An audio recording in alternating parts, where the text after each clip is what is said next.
तो hello friend, हमारे channel पर आपका एक बार फिर से स्वागत है। फ्रेंड, आप सभी लोग कैसे हैं? आई होप आप सभी लोग मस्त होंगे, स्वस्थ होंगे, पढ़ाई में व्यस्त होंगे। तो फाइनली आज का वीडियो आप लोग का नवोदय प्रवेश परीक्षा क्लास 11th के लिए मैथ्स का फॉर्मूला रिवीजन लेकर आ चुका। आप लोग बहुत कोई बोले थे कि मैथ्स का एक बार फॉर्मूला रिवीजन करवा दीजिए। मैंने फिजिक्स का ऑलरेडी फॉर्मूला रिवीजन करवाया था एंड आप बोले थे कि मैथ्स का फॉर्मूला रिवीजन करवा दीजिए। तो फाइनली मैथ्स के लिए मैंने ले आ चुका हूँ आप लोग के लिए all maths formula one shot में हम लोग देखने वाले हैं। और गेम ओवर सीरीज में आप लोग आज जुड़ जाना है। आप लोग को 5 PM को गेम ओवर सीरीज होता है, आप लोग को पता होगा, जिसमें हम लोग मोस्ट इंपॉर्टेंट क्वेश्चन, जो मोस्ट एक्सपेक्टेड, जो कि आने लायक क्वेश्चन है, वो सारा कुछ क्वेश्चन हम लोग करते हैं। तो चलिए ज़्यादा देर नहीं करते, इस वीडियो को शुरू करते हैं। उससे पहले चैनल के लिए नए हैं तो चैनल को कर दीजिए सब्सक्राइब, क्योंकि इसी तरह का इंटरेस्टिंग वीडियो आपको इस चैनल पर सबसे पहले मिलता रहता है। तो चलिए आज का वीडियो को हम लोग शुरू करते हैं, जिसमें मैथ्स का जितना भी फॉर्मूला है, और मैं सिर्फ इसमें फॉर्मूला ही बताऊंगा, पूरा डिटेल में नहीं बताऊंगा। जो इंपॉर्टेंट फॉर्मूला जो आप लोग का यूज होने वाला है क्वेश्चन बनाने में, वही सब मैं बताऊंगा, पूरा डिटेल में नहीं बताऊंगा। कम टाइम में जो आप लोग का पूरा फॉर्मूला रिवीजन करवा दूंगा। चलिए आज के वीडियो को शुरू करते हैं।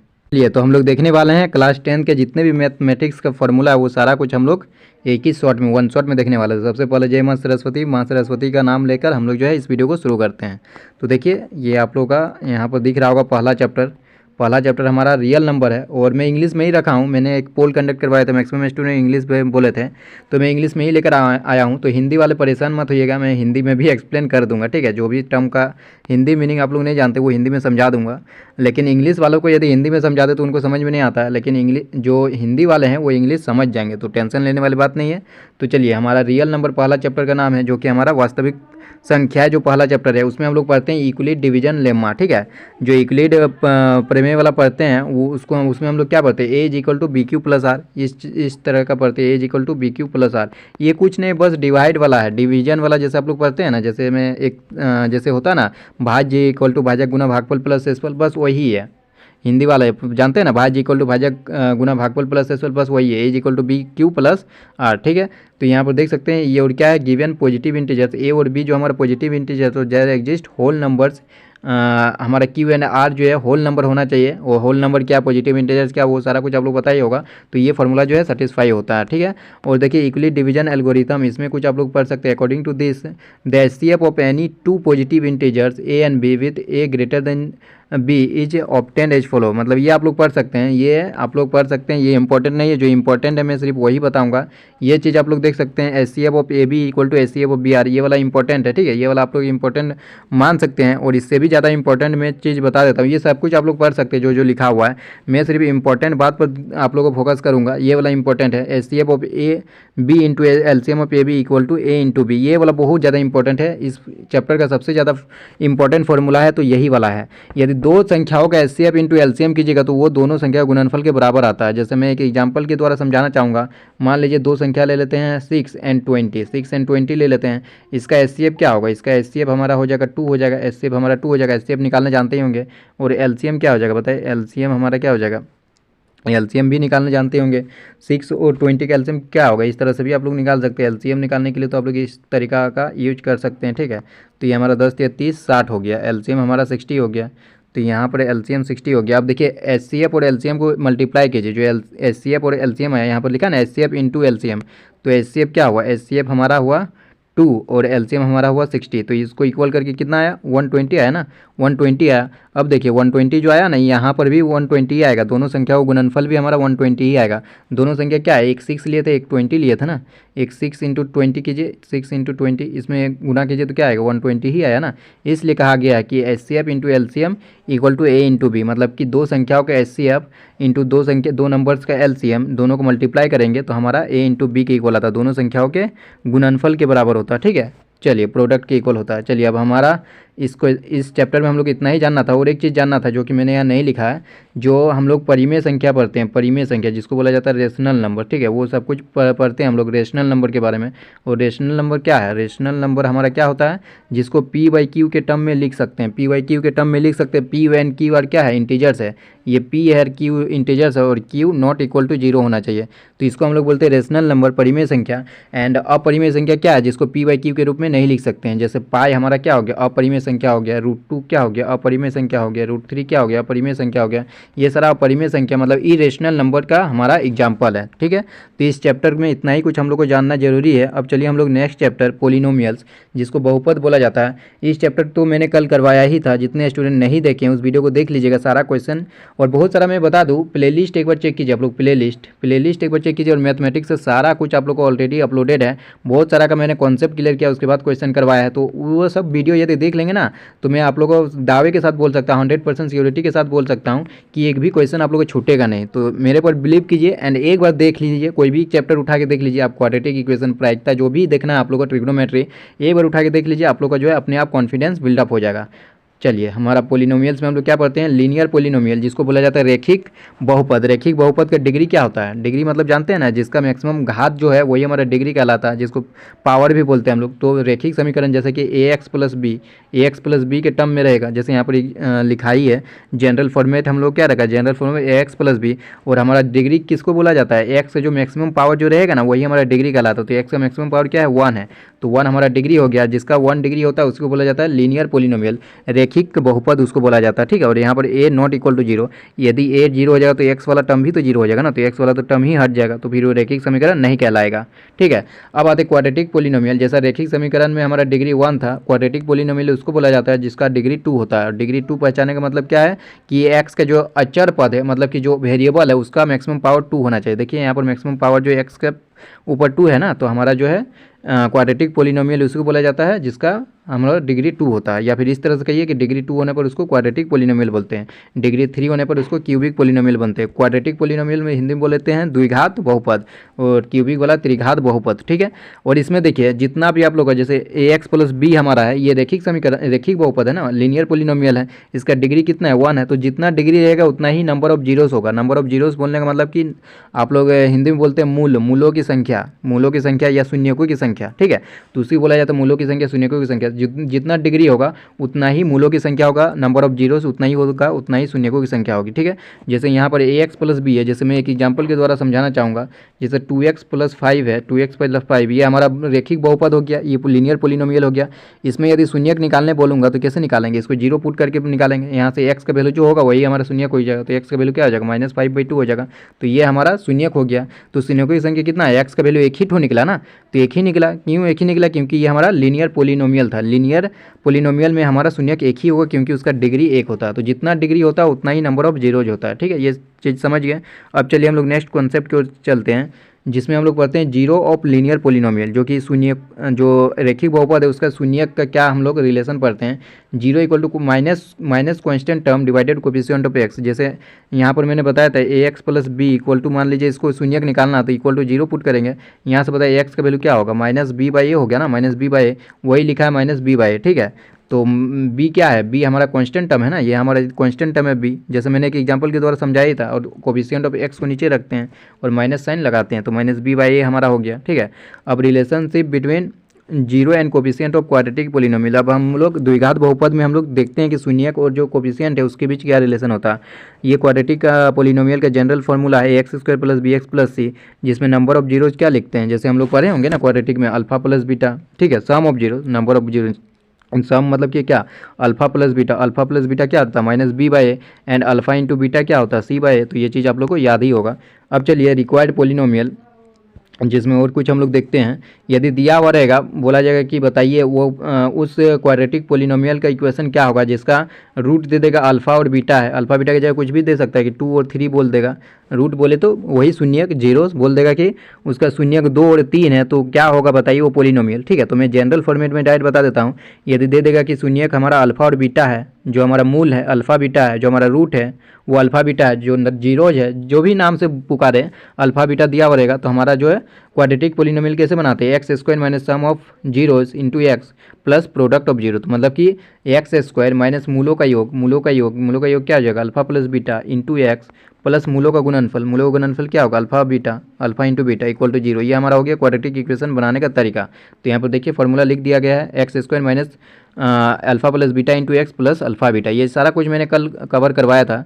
तो ये हमारा relationship between zero and coefficient of अब क्यूबिक पोलिनोमियल पर आते हैं। ये तो हमारा क्वाड्रेटिक का हुआ था। अब क्यूबिक में देखते हैं सम ऑफ जीरोज, मतलब alpha plus beta plus gamma equal to लिखते हैं माइनस बी बाय, एंड इसका जनरल फार्मूला क्या होता है, जो हमारा क्यूबिक पोलिनोमियल होता है उसका जनरल फॉर्मेट कुछ इस तरह से होता है, a x cube plus b x square plus c x plus d equal to zero. ठीक है, ये हमारा जनरल फॉर्मेट होगा। ये जीरो नहीं लिखे, जीरो लिख देंगे तो वो इक्वेशन हो जाएगा, लेकिन हमको पोलिनोमियल चाहिए, तो a x cube plus b x square plus c x plus d. ठीक है, तो ये हमारा पोलिनोमियल हो गया।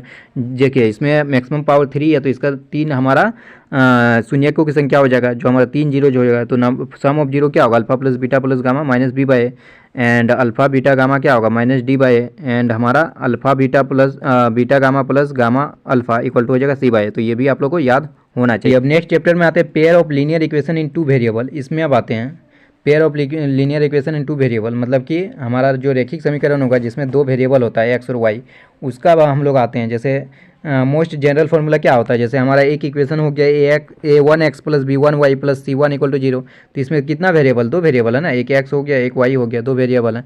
एंड दूसरा हम लोग इक्वेशन ले लिए a two x plus b two y plus c two equal to zero. ठीक है, और ये a one a two b one b two c one c two क्या होना चाहिए, रियल नंबर होना चाहिए। अब देखते हैं इसमें कुछ हम लोग चीज़ पढ़ते हैं इसमें, जैसे कि a pair of linear equation in two variable solution graphical method से भी निकाल सकते हैं। इसका जो सॉल्यूशन होता है ग्राफिकल मेथड से भी निकाल सकते हैं और अलजेब्रिक मेथड से भी निकाल सकते हैं। ये सिंपल है, जैसे मैं पूछ देता हूँ 2x plus y equal to 3 दिया जाएगा, एंड यहाँ पर दिया जाएगा x plus y equal to हमारा 2 दिया हुआ रहेगा। तो इसको कैसे सॉल्व करते हैं, आराम से अलजेब्रिक मेथड से सॉल्व कर देते हैं, नहीं दोनों घटा देंगे, वाई कैंसिल हो जाएगा, x इक्वल टू डायरेक्ट निकल जाएगा 1। ठीक है, इस तरह से हम लोग डायरेक्ट सॉल्व कर सकते हैं। तो ये हो गया अलजेब्रिक मेथड, और एक ग्राफिकल मेथड होता है जिसमें ग्राफ ड्रॉ करके हम लोग देखते हैं कि कहाँ पर दोनों जो लाइन है वो कैंसिल आउट होगा। ठीक है, वहीं पर वो सॉल्यूशन देगा। अब आते ग्राफिकल मेथड से क्या क्या निकालते हैं, जैसे इंटरसेक्ट एट एक पॉइंट, जैसे 2 इक्वेशन हमारा दो इक्वेशन है तो 2 लाइन के इक्वेशन होगा, तो एक पॉइंट पर यदि हम लोग कट करेगा तो वहाँ पर यूनिक सॉल्यूशन मिलेगा, मतलब एक ही सॉल्यूशन मिलेगा।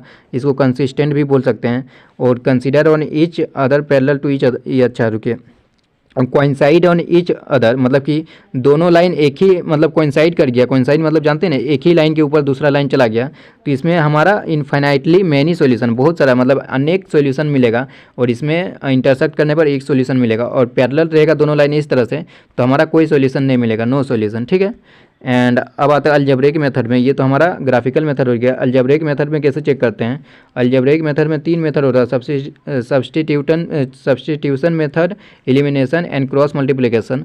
तो आप लोग जो भी अच्छा लगेगा आप वो तरीका यूज कर सकते हैं, आप लोग को पता ही होगा कैसे यूज करना है।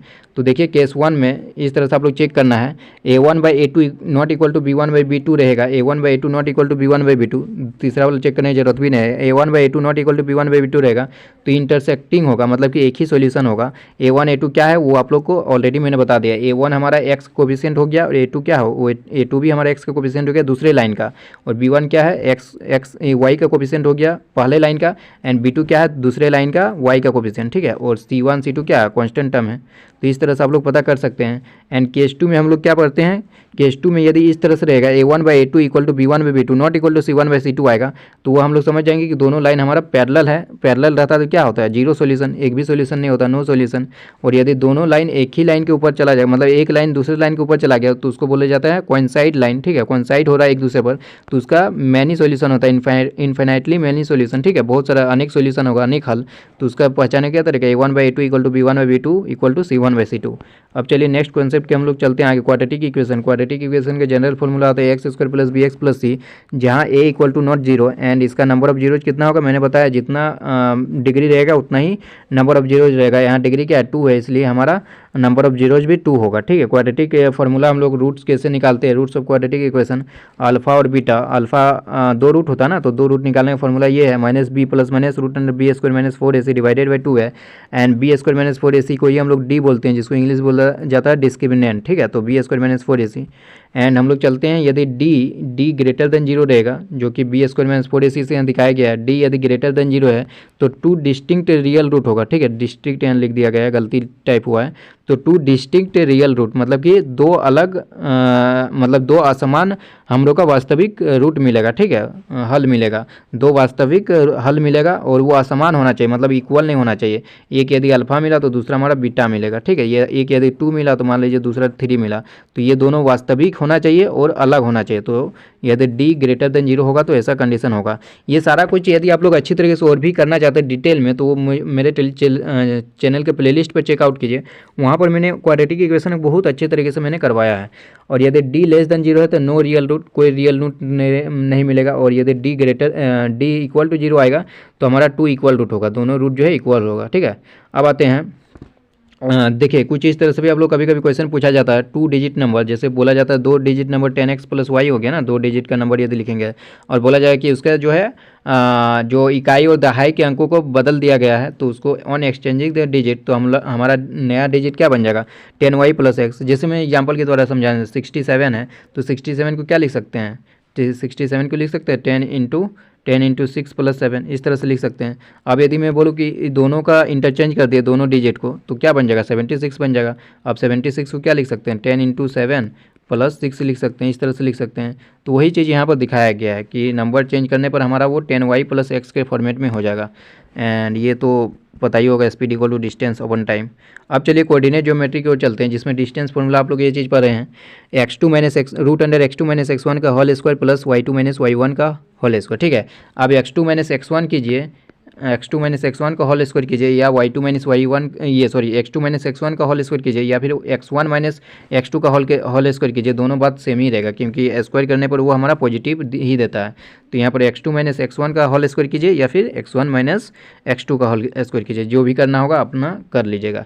Distance of A point from origin, यदि हम लोग मूल बिंदु से डिस्टेंस निकालते किसी पॉइंट का, तो हम लोग डायरेक्ट लगाते हैं √x² + y², ठीक है, ये चीज़ लगाते हैं हम लोग डायरेक्ट। एंड यदि सेक्शन फार्मूला में हम लोग क्या करते हैं m1x2 + m2x1 divided by m1 + m2, ये हमारा x कोऑर्डिनेट निकल जाएगा। और y कोऑर्डिनेट के लिए हम लोग क्या करते हैं m2y1 यहाँ पर गलत, अच्छा m1y2 यहाँ पर सही लिखा है, मैंने गलत पढ़ लिया था, यहाँ पर होगा m1y2 + m2y1 divided by m1 + m2, ये सारा कुछ आप लोग पता होगा। मिड पॉइंट फार्मूला, जो कि हमारा मध्य बिंदु फार्मूला कैसे निकालते हैं, दोनों को जोड़ते डिवाइडेड बाई 2 करते हैं, x1 + x2 डिवाइडेड बाई 2, और y कोऑर्डिनेट के लिए y1 + y2 डिवाइडेड बाई 2। ये सारा कॉन्सेप्ट आप लोगों को यदि क्वेश्चन से समझाऊंगा तो अच्छी तरह से समझ में आएगा।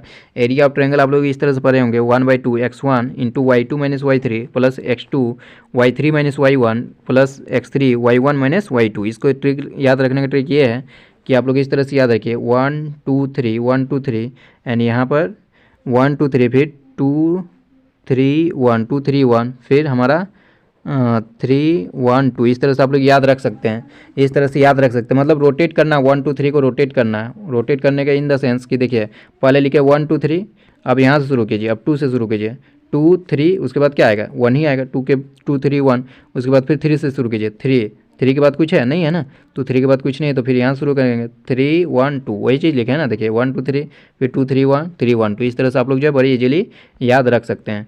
अब आता है trick to find of quadrilateral, किस तरह से वो चतुर्भुज है वो हम लोग पहचानने का तरीका हम लोग सीखते हैं कि चतुर्भुज जो है किस तरह से है। यदि सभी side, if all side are equal, यदि सभी भुजाएं जो है इक्वल है, वो या तो स्क्वायर हो सकता है, वृत्त ये सॉरी स्क्वायर हो सकता है, मतलब कि वो हमारा वर्ग हो सकता है, या रोम्बस मतलब कि समचतुर्भुज हो सकता है, या तो स्क्वायर या समचतुर्भुज हो सकता है। यदि डायगोनल्स इक्वल है तो हमारा स्क्वायर हो जाएगा, डायगोनल मतलब विकर्ण जो है, विकर्ण यदि बराबर हो जाएगा तो हमारा स्क्वायर हो जाएगा, और यदि विकर्ण बराबर नहीं होगा, डायगोनल्स नॉट इक्वल अनइक्वल रहेगा, तो वो हमारा रोम्बस मतलब कि वो हमारा समचतुर्भुज हो जाएगा। और रेक्टेंगल और पैरेललोग्राम कब रहेगा, मतलब कि हमारा आयत और समांतर चतुर्भुज, यदि दोनों साइड यदि इक्वल रहेगा, if 2 sides are equal, 2 side यदि इक्वल रहेगा, तो या तो वो रेक्टेंगल हो सकता है या फिर पैरेललोग्राम। अब इस दोनों में से कौन हो सकता है, इसके चेक करने के लिए हम लोग डायगोनल से देखते हैं, विकर्ण देखते हैं। यदि विकर्ण इक्वल है तो हमारा रेक्टेंगल हो जाएगा, यदि विकर्ण अनइक्वल है तो वो हमारा पैरेललोग्राम हो जाएगा, समांतर चतुर्भुज हो जाएगा। चलिए नेक्स्ट कॉन्सेप्ट के ऊपर चलते हैं हम लोग, ट्रिग्नोमेट्री। इसका भी मैंने बहुत अच्छी तरीके से करवाया है, प्लेलिस्ट एक बार चेक कीजिए, आप लोग अच्छी तरीके से मिल जाएगा, ठीक है।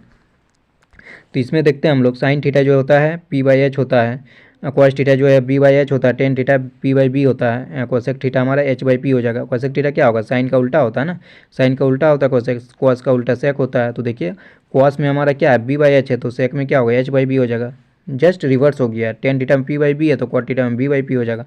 ठीक है, तो यहाँ पर मैंने लिख दिया है साइन थीटा जो होता है 1 बाई कोसेक थीटा के इक्वल होता है, cos theta equal to 1 by sec theta, tan theta equal to 1 by cot theta. ठीक है, तो और यहाँ पर कुछ देखते हैं, मैंने 3 ही लिखा है, बाकी 3 तो आप लोग रिवर्स करके याद रख सकते हैं। साइन 0 का वैल्यू 0 होता है, 30 डिग्री का वैल्यू 1/2, 45 का 1/√2, 60 का √3/2 एंड 90 का 1। उसी तरह आप लोग cos 10 का भी देख सकते हैं, और सबको जो है याद रखना आप लोग को। ठीक है, अब चलिए हम लोग कॉम्प्लीमेंट्री रिलेशन, जो कि मैंने भाई भाई करके याद रखवाया था, भाई वाला फॉर्मूला, साइन और कॉस भाई भाई, टेन और कॉट भाई भाई एंड सेक और कोसेक भाई भाई। साइन 90 डिग्री माइनस थीटा कीजिएगा तो कॉस थीटा होगा, क्योंकि ये दोनों भाई भाई है, या कॉस 90 डिग्री माइनस थीटा कीजिए तो वो साइन थीटा हो जाएगा। ठीक उसी प्रकार टेन और कॉट हमारा भाई भाई है, टेन 90 डिग्री माइनस थीटा कीजिएगा तो cot theta, cot 90 degree minus theta कीजिएगा तो tan theta, and sec 90 degree minus theta कीजिएगा तो cosec, and cosec 90 degree minus theta कीजिएगा तो हमारा सेक थीटा हो जाएगा। अब ट्रिग्नोमेट्रिक आइडेंटिटी देखते हैं, जिसमें हम लोग देखते हैं 3 आइडेंटिटी पढ़ते हैं ना, sine square theta plus cos square theta equal to 1, ये भी पता होना चाहिए, बहुत इंपॉर्टेंट है। And sec square theta minus tan square theta equal to 1 होता है, and cosec square theta minus cot square theta equal to 1। और जो मैंने कुछ एक्स्ट्रा याद रखने के लिए आप लोग के लिए ले आया हूँ, तो ये चीज़ भी आप लोग याद होना चाहिए। साइन 2a का फॉर्मूला होता है 2 sin a into cos A, जिसको इस तरह से भी लिख सकते हैं 2 tan a divided by 1 plus ten square है। और जो टेन 2a का फॉर्मूला आता है 2 tan a divided by 1 minus tan square है। ये सारा कुछ भी मैंने ऑलरेडी करवाया हुआ है, आप लोग देखिएगा डिटेल वीडियो में, आप लोग को समझ में आ जाएगा कि इस तरह से आया हुआ है, वो भी मैंने बताया। तो यहाँ पर देखिए सिर्फ प्लस माइनस का डिफरेंस है, साइन 2a में देखिए यहाँ पर प्लस है ना, साइन 2a में प्लस है, और यहाँ पर देखिए टेन 2a में माइनस है। तो बस इस तरह से आप लोग जो है फॉर्मूला को आसानी से याद रख सकते हैं। कॉस 2a का हमारा 3 फार्मूला है, पहला फार्मूला कॉस स्क्वायर ए माइनस साइन स्क्वायर है, दूसरा formula 2 cos square A minus 1, and तीसरा फार्मूला 1 माइनस 2 साइन स्क्वायर है, और एक फार्मूला आता है 1 माइनस टेन स्क्वायर है, and 1 minus tan square divided by 1 plus ten square है। किसका फार्मूला है? कॉस 2a का ही फार्मूला है। ठीक है, कॉस 2a का ही ये फार्मूला है। चलिए अब नेक्स्ट हम लोग चलते हैं area related to circle. Area related to circle में हम लोग क्या बोलते हैं? सरकमफ्रेंस ऑफ सर्कल, मतलब कि जो हमारा वृत्त है उसके परिधि क्या पढ़ते हैं? 2πr। And area of circle क्या पढ़ते हैं हम लोग? πr square. ठीक है, जो हमारा वृत्त के क्षेत्रफल है वो πr स्क्वायर के बराबर होता है। एरिया ऑफ सेगमेंट, सेगमेंट मतलब जानते हैं ना, इस तरह से हमारा रहेगा। ठीक है, इस तरह से हमारा रहेगा कुछ इस तरह से। तो इसका एरिया कैसे निकालेंगे? इस चीज़ का एरिया कैसे निकालेंगे? इस चीज़ का, ये चीज़ का एरिया कैसे निकालेंगे? जो मैंने ब्लू कलर में दिखाया उसका एरिया कैसे निकालेंगे? तो उसका एरिया हम लोग एरिया ऑफ सेक्टर, मतलब कि इसका एरिया पूरा निकाल, इसका एरिया ऑफ सेगमेंट पूछा जा रहा है ना, मतलब इस चीज़ का हम लोग एरिया कैसे निकालेंगे? तो area of sector minus area of triangle. ठीक है, तो इसका पूरा एंगल निकाल, पूरा एरिया निकाल लेंगे जो एरिया ऑफ सेक्टर है, मतलब इस चीज़ का पूरा एंगल एरिया निकाल लेंगे, यहाँ से यहाँ तक, यहाँ से यहाँ तक पूरा एंगल एरिया निकाल लेंगे। उसके बाद इस ट्रायंगल के एरिया को घटा देंगे तो हमारा ब्लू पार्ट वाला एरिया जो है निकल जाएगा। ठीक है, तो इस तरह से हम लोग जो है निकाल सकते हैं। एरिया ऑफ सेक्टर क्या होता है? एरिया ऑफ सेक्टर हम लोग जानते हैं θ/360 इंटू πr स्क्वायर होता है। और जो हमारा ये पेरीमीटर ऑफ सेक्टर क्या होता है बताइए? जो हमारा त्रिज्यखंड का परिमाप क्या होता है? त्रिज्यखंड परिमाप होता है θ/360 इंटू 2πr। ये भी हम लोग को पता होना चाहिए, 2πr। ठीक है, और हमारा जो नंबर ऑफ रेवोल्यूशन पूछा जाएगा तो डिस्टेंस बाई 2πr लगाना है, जैसे पहिए वाला सवाल पूछा जाता है ना कि कितने चक्कर लगाएगा। ठीक है, अब आते हैं सरफेस एरिया एंड वॉल्यूम वाला। कम टाइम में मैं आप लोग रिवीजन करवाना चाह रहा हूँ, इसलिए मैं फटाफट से करवा रहा हूँ। ठीक है, जल्दीबाजी में मैं करवा रहा हूँ ताकि कम टाइम में आप लोग जो है रिवीजन हो सके।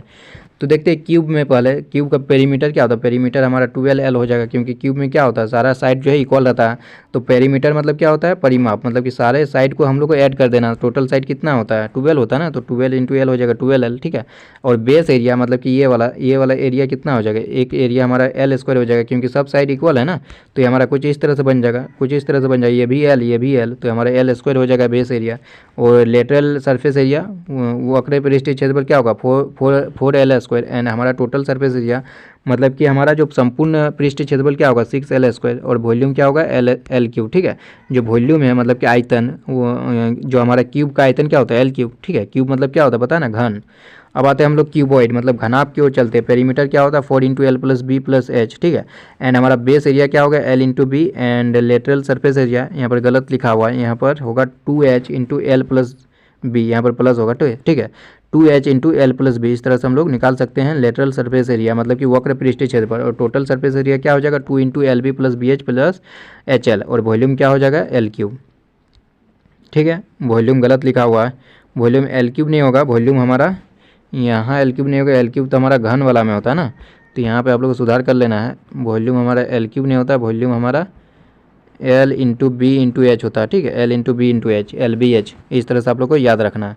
चलिए अब हम लोग नेक्स्ट कॉन्सेप्ट की ओर चलते हैं, सिलेंडर में। सिलेंडर में अब चलते हैं। सिलेंडर मतलब जानते हैं ना क्या होता है। चलिए सिलेंडर के में देखते हैं हम लोग बेस एरिया जो है पाई आर स्क्वायर कर सकते हैं, एंड कर्व सरफेस एरिया हमारा 2 पाई आर एच होता है। टोटल सरफेस एरिया हमारा, ये वक्र पृष्ठीय क्षेत्रफल, पार्श्व पृष्ठीय क्षेत्रफल जिसको बोला जाता है, वक्र या पार्श्व जो भी बोलना है, एंड संपूर्ण पृष्ठीय क्षेत्रफल ये वाला हो जाएगा 2 pi r into h plus r, ठीक है, और वॉल्यूम हमारा पाई आर स्क्वायर एच होता है। और अब आते हैं कोण पर, शंकु जिसको बोला जाता है। कोण में pi r q, pi r base area pi r square, ये जो बेस वाला है वो पाई आर स्क्वायर वृत्ताकार होता है ना बोला, तो पाई आर स्क्वायर हो गया। कर्व सरफेस एरिया हमारा पाई आर एल हो जाएगा, और total surface area pi r into l plus r, ठीक है, एंड वॉल्यूम हमारा pi r square h by 3, ठीक है, 1/3 पाई आर स्क्वायर एच, यही पर है ना, 1/3 पाई आर स्क्वायर एच, तो यही चीज़ लिखा हुआ है यहाँ पर, ठीक है। चलिए अब हम लोग चलते हैं स्फेयर पर, गोला पर चलते हैं। टोटल सरफेस एरिया हमारा 4 पाई आर स्क्वायर हो जाएगा, एंड वॉल्यूम हमारा 4 पाई आर क्यूब डिवाइडेड बाई 3, मतलब 4/3 पाई आर क्यूब, ये चीज़ पढ़े 4/3 पाई आर क्यूब, ये चीज़ हम लोग पढ़े हुए हैं स्फेयर का, गोला का, ठीक है, तो ये याद रखना। अब अर्ध गोला पर आते हैं, हेमी स्फेयर। हेमी स्फेयर में बेस एरिया क्या हो जाएगा, पाई आर स्क्वायर हो जाएगा, ठीक है, बेस एरिया हमारा वृत्ताकार हो जाएगा ना। Curve surface area 2 pi r square हो जाएगा, total surface area 3 pi r square हो जाएगा, ये हमारा अर्ध गोला का बात किया जा रहा है। वॉल्यूम हमारा 2/3 पाई आर स्क्वायर हो जाएगा, ये भी तो आधा हो जाएगा ना, 2/3 pi r cube, 2/3 pi r cube, ठीक है, क्योंकि इसका 4/3 पाई आर क्यूब है, तो इसका आधा हो जाएगा ना, 2/3 पाई आर क्यूब। चलिए अब हम लोग स्टैटिक्स में आते हैं, जिसमें हम लोग मीन निकालने का फॉर्मूला ये है। मीन निकालने क्या है, FI XI को ऐड करते हैं ऊपर में, डिवाइडेड बाई सिग्मा FI, ठीक है, sigma FI XI divided sigma FI। 3 तरीका पड़े ना, assume mean method, direct method और स्टेप डेविएशन मेथड, तीनों आप लोग देख सकते हैं यहाँ पर, ठीक है। अब चलते हैं हम लोग जो है mode of group data, mode निकालने का ये फार्मूला है, मीडियन निकालने का ये फार्मूला आप लोग देख लीजिएगा, एंड ये ज़्यादा इंपॉर्टेंट है, तो ये वाला जो रिलेशन है बहुत ज़्यादा इंपॉर्टेंट है। 3 median equal to 2 mean plus mode, ठीक है, तो ये पता होना चाहिए आप लोग को। चलिए जो होता है माध्यक, 3 माध्यक जो होता है, मीडियन मतलब माध्यक होता है, 3 माध्यक इक्वल टू 2 मीन मतलब कि 2 माध्य प्लस मोड मतलब बहुलक, ठीक है। अब आते हैं हम लोग प्रोबेबिलिटी, आज का लास्ट चैप्टर हम लोग का जो है प्रोबेबिलिटी ऑलवेज लाइज बिटवीन 0 से 1। ये चैप्टर भी मैंने बहुत अच्छी तरीके से करवाया, एक बार देख लीजिएगा आप लोग, ठीक है। इसमें फॉर्मूला रिवीजन करवा रहा है, इसलिए मैं फटाफट से आप लोग करवा दे रहा हूँ। तो 0 से 1 होता है प्रोबेबिलिटी, हमेशा 0 से 1, 0 हो सकता है 1 नहीं हो सकता, ठीक है, 1 भी हो सकता है, 1 भी हो सकता है, 1 भी हो सकता है। यदि 1 हो जाएगा तो उसको हम लोग बोलते हैं क्या, वो निश्चित घटना हो जाएगा, निश्चित घटना की प्रायिकता, और 0 होने पर उसको हम लोग बोलते हैं अनिश्चित घटना की प्रायिकता। And probability of E plus probability of not E, तो इसका वैल्यू 1 होता है। जैसे मैं बोलूँ कि हेड आने की प्रायिकता क्या होगी 1/2, टेल आने की प्रायिकता क्या होगी 1/2, दोनों को ऐड करने पर क्या होगा 1 ही होगा ना। वही चीज़ यहाँ पर दिखाया गया है कि probability of E plus probability of not E, ये नॉट ई पढ़ते हैं इसको, ठीक है, कॉम्प्लीमेंट हो गया, कॉम्प्लीमेंट बोला जाता है इसका जस्ट ऑपोजिट वाला। अब देखिए प्रोबेबिलिटी निकालने का फॉर्मूला क्या होता है, नंबर ऑफ फेवरेबल आउटकम, ठीक है, अनुकूल परिणामों की संख्या divided by number of all possible outcome, मतलब कि कुल परिणामों की संख्या। इस तरह से प्रोबेबिलिटी निकालते हैं। टॉसिंग ऑफ 1 कॉइन जो है आउटकम 2 आएगा, टॉसिंग ऑफ 2 कॉइन आउटकम 8 आएगा। कैसे आएगा वो मैंने सारा कुछ उसमें बताया हुआ, तो आप लोग जाकर देख सकते हैं। फेस कार्ड क्या होता है, king queen jack, and playing card क्या होता है, हमारा टोटल 52 कार्ड्स होता है, जिसमें से हमारा 26 रेड होता है, 26 ब्लैक होता है, और रेड में भी हमारा स्पेड्स होता है, क्लब्स होता है, एंड ब्लैक में हमारा हार्ट्स, सॉरी यहाँ पर गलत लिख दिया गया है, यहाँ पे गलत लिख दिया गया है, ये होना चाहिए, ये यहाँ होना चाहिए रेड, यहाँ पर रेड होना चाहिए, रेड में हार्ट्स एंड डायमंड्स होता है, एंड यहाँ पे होना चाहिए ब्लैक, सुधार लीजिएगा आप लोग, ठीक है, ब्लैक होगा यहाँ पे, तो ये हमारा स्पेड्स एंड क्लब्स होगा। तो चलिए मैंने आई होप आप लोग सारा रिवीजन करवा दिया फार्मूला, एंड आज 5 PM को हम लोग मिलेंगे, जिसमें हम लोग मैथ्स का जो है मोस्ट इंपॉर्टेंट क्वेश्चन करने वाले हैं। तो आप लोग उस वीडियो को देखना ना भूलिएगा, 5 PM को लाइव आने वाला है, ठीक है। तो चलिए आज के लिए इतना है, तब तक के लिए take care and bye bye.